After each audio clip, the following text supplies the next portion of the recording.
Hello there, welcome to yet another installment of the Dwayne Allen Guitar Concepts YouTube channel. Following up my last lesson with another lesson pretty quickly because I had thought about this would be definitely related to my last lesson. For those of you who haven't seen my last lesson, it was all about learning how to improvise over a standard using my concept called augmentation, where you're stretching the chords for a song. You can look into that video and see what that whole concept is about. But today is kind of related to that. We're going to use the same song, All the Things You Are. By the way, this is another advanced lesson, so it's the same category as the last one.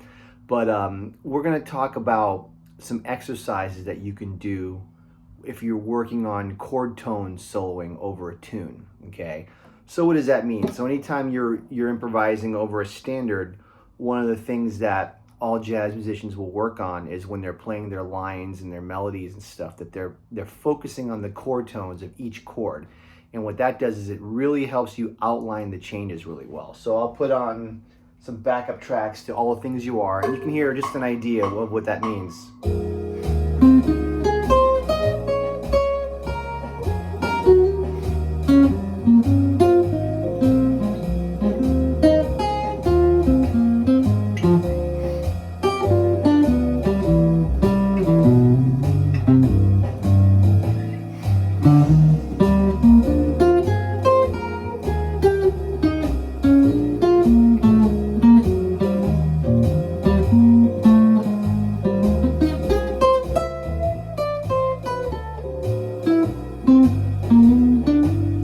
Got the idea. So I was playing very simple lines, but I was really focusing on the arpeggio tones, or you can call it the chord tones of each chord. What that does is it really helps you outline the changes, and then you can go way beyond that. You could do all kinds of other things with chromaticism and altered scales and this and that, but you want to be strong with playing chord tones over whatever tune you're working on. So one way to really work on this and get better at it is to really learn your arpeggios for each of these chords and play it as an exercise. Now, my last video, I basically stretched out the chords where you were given a lot of time to really explore each arpeggio, okay? What we're gonna do for this exercise is we're gonna play the song in real time like I just did there, kind of at a slow tempo, but same kind of deal where the chords are coming at you quicker, okay? So what you might want to do on a song like this is you want to work on playing the arpeggios with the backup track so that you get used to switching over each chord, okay? Now, what I would do first is I would take a song like this and maybe work on just learning the arpeggios for each of the chords backwards and forwards, not really in time with the song, but just on your own. So for instance, you could say F minor 7, B flat minor 7, E flat dominant, A flat major 7, that kind of a thing. You go through the whole thing. Now, if you notice, I'm actually doing all of these arpeggios in the 8th position of the guitar. This is a good position to do All the Things You Are because it's an A flat, and A flat lays well in the 8th position. So we're going to talk about positions in a moment. But anyway, so when you're going to do this exercise that I'm going to show you in a moment, it's good to work out all the arpeggios, what they are, what their fingerings are in a certain position like I just did. Now, one of the things that a lot of people have trouble with is when the chord switches, wherever they're playing, and then the chord switches, a lot of times they have to go back to the root of the next chord. So for instance, you might be in F minor 7, and then when it goes to B flat, they're not able to continue the line, something like that. They have to jump to the root of the next chord. So you might be in F minor going B flat, E flat, you know what I'm saying? How I'm jumping down to the root of that arpeggio. You don't want to do that because it breaks up the line, it breaks up the shape of the line. It's just very jumpy sounding. It just doesn't sound good. So you want to be able to, when you're playing a line, if you're going upward, say, and then the next chord comes, you want to be able to continue that line wherever you're at. So you might go B flat, E flat, A flat, D flat, G7, C. You see what I'm doing? Like wherever my line is, when the next chord comes, I'm at that right note at that right spot, right?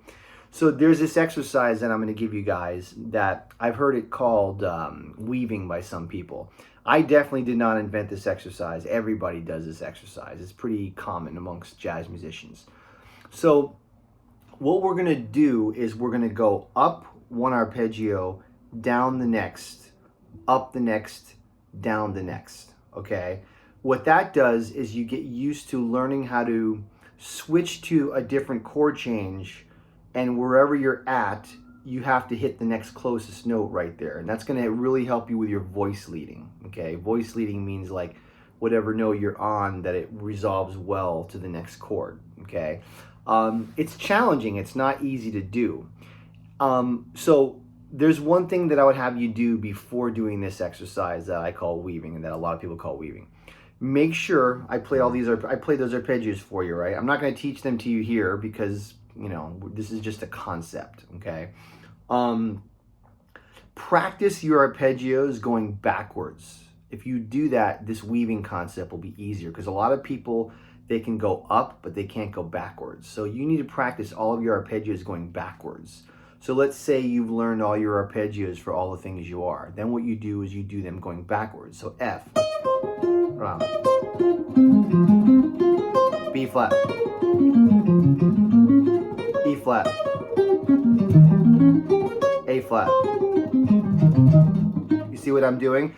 Practice them backwards. Then we do the weaving concept where you go up and then down, then up and then down. It's going to be a lot easier. Okay, so this is what the weaving concept looks like. You go up one arpeggio, down the next.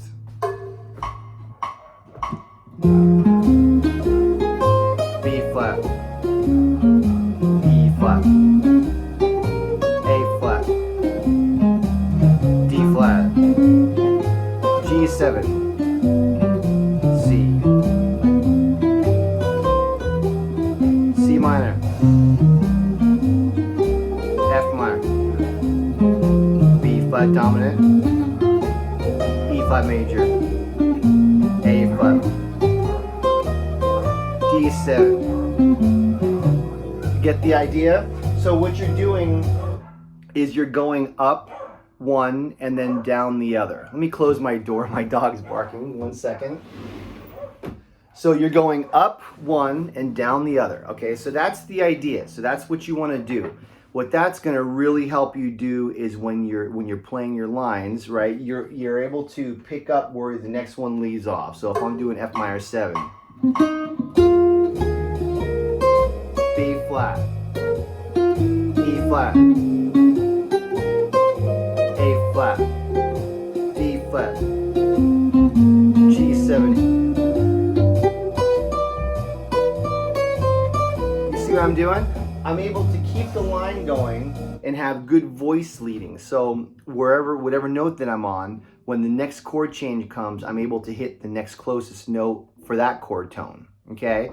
So I'm doing a video. So anyway, got a lot of distractions today. Anyway, so you do the 8th position, okay? Now, I would do this in every position on the guitar. This might take a while to get this down, but if you can do this on all the things you are, you could do it on almost any tune. So let's say you do the whole thing in the 3rd position, right? You do it here. You go like this.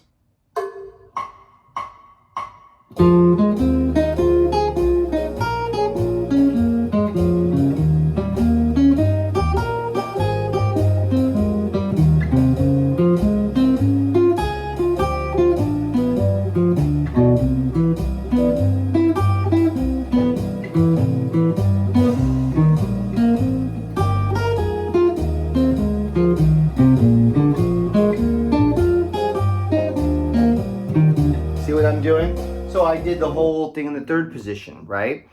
I would do this in every position, because if you can do this in every position and improvise in that position, then what you do later on is you give yourself the whole neck, and that's really the goal, right? So you did it in the 3rd position, right? Then you do it again in the 5th position. You learn all the arpeggios, all over each position. F minor.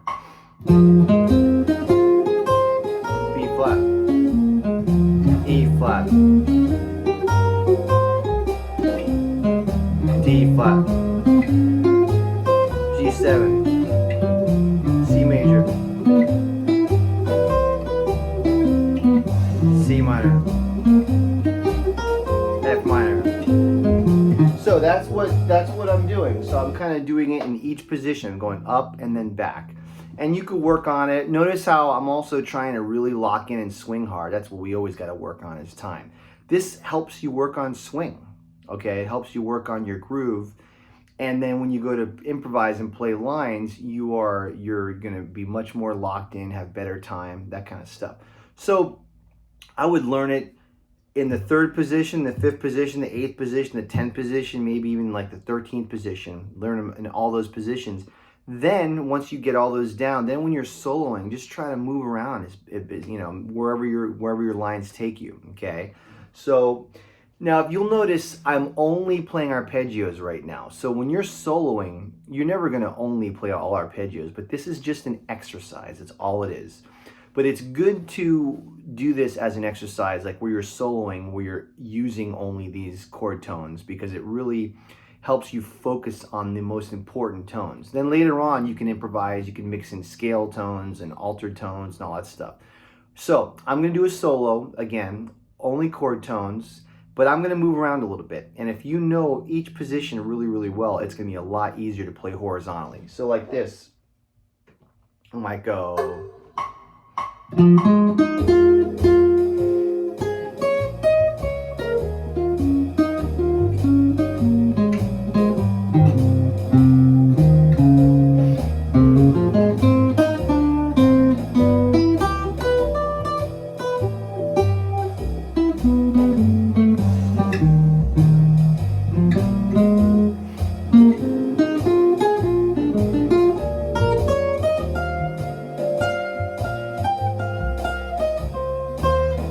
Got the idea?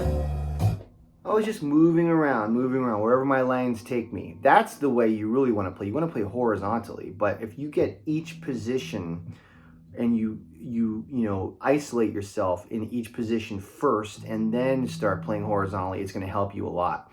A lot of my students, when they come in, a lot of times certain chords in certain positions, they don't know that well. So like they might be improvising here, and then when a certain chord comes up where they're not comfortable in this position, they kind of jump and go somewhere else.